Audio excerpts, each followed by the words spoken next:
Assalamualaikum warahmatullahi wabarakatuh. Alhamdulillahilladzi arsala rasulahu bil huda wa dinil haq liyudhhirahu 'alad dini kullih wa kafa billahi syahida. Asyhadu an la ilaha illallah wa asyhadu anna Muhammadan abduhu wa rasuluh.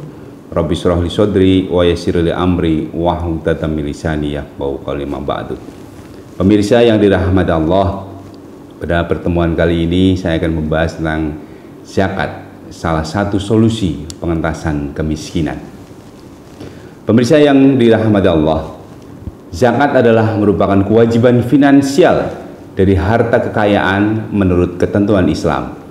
Dana zakat bukanlah pajak yang untuk menjamin penerimaan negara.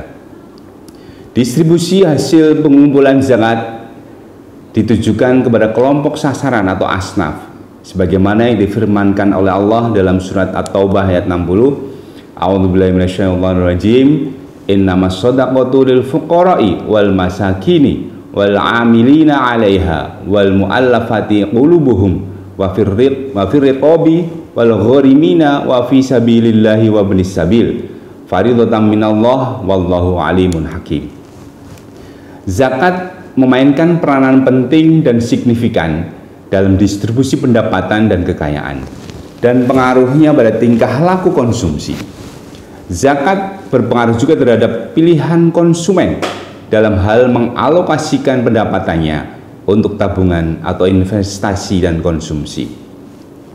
Pengaruh dari zakat pada aspek sosial, ekonomi memberikan dampak terciptanya keamanan masyarakat dan menghilangkan pertentangan kelas karena ketajamannya perbedaan pendapatan. Pelaksanaan zakat oleh institusi organisasi pengelola zakat akan menunjang terbentuknya keadaan ekonomi, yakni peningkatan produktivitas yang dibarengi dengan pemerataan pendapatan serta peningkatan lapangan pekerjaan bagi masyarakat.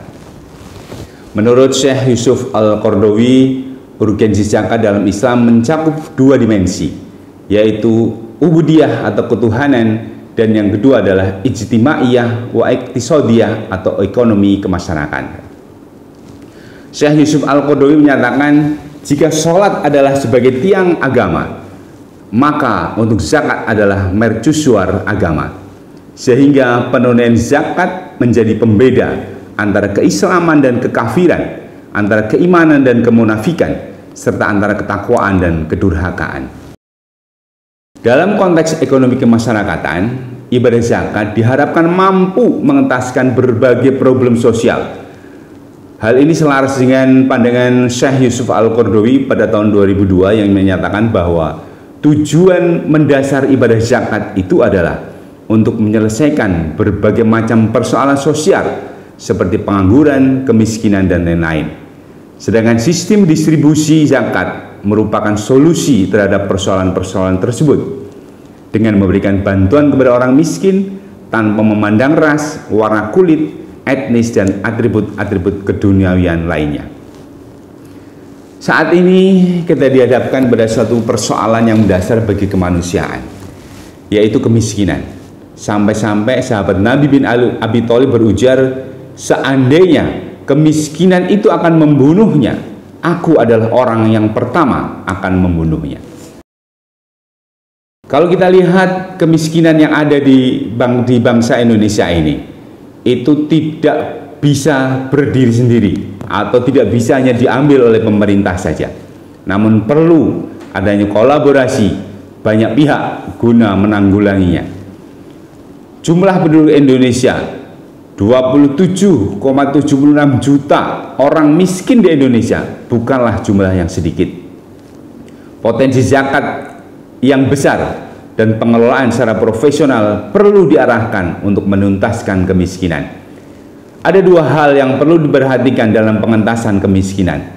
Yang pertama, berkaitan dengan mental dan perspektif orang miskin, dan yang kedua adalah berkaitan dengan membuka akses bagi orang miskin. Salah satu upaya yang perlu diikhtiarkan guna mengentaskan kemiskinan adalah melalui pendidikan. Perhatian terhadap pengembangan kualitas sumber daya manusia pada keluarga miskin perlu ditingkatkan. Pendidikan diharapkan mampu menjadi jembatan yang menghantarkan orang miskin atau mustahik menjadi berdaya. Artinya, distribusi zakat yang dilakukan bukan hanya sekedar charity saja yang bersifat konsumtif, tetapi berorientasi pada pengembangan atau development yang memberdayakan. Ketika sumber daya manusia ini mampu berdaya dari sisi mental dan akses, maka akan muncul kemandirian dalam dirinya, bahkan pada aspek finansial sekalipun. Investasi sumber daya manusia melalui program pendidikan ibarat jembatan bagi mustahik untuk beralih menjadi muzaki. Tentu program-program yang digulirkan pada investasi sumber daya manusia tetap memperhatikan aspek golongan yang berhak menerima zakat agar tetap guna dan tepat sasaran. Program yang dikelola berdasarkan dana zakat program pengembangan insani. Contoh sederhananya adalah para mustahik diberikan pendidikan sarjana, dibekali dengan pembinaan, pelatihan, peningkatan kapasitas, baik yang berkenan dengan perubahan pola pikir maupun yang berkaitan dengan kemampuan-kemampuan praktis yang menunjang kehidupan. Maka menunaikan zakat yang dilakukan oleh muzaki dan dikelola secara profesional dan inovatif oleh organisasi pengelola seperti Lazismu diharapkan memberikan manfaat lebih besar bagi mustahik. Disitulah letak berkembang atau an-nama atau mensucikan atau harotu dan berkahnya al-barokatu dana zakat. Demikian yang dapat kami sampaikan, mudah-mudahan bisa memberikan manfaat bagi kita semuanya, khususnya para mustahik yang perlu mendapatkan sasaran dari dana zakat ini, sehingga ada pengembangan ke depan di dalam untuk meraih kehidupan yang lebih baik lagi.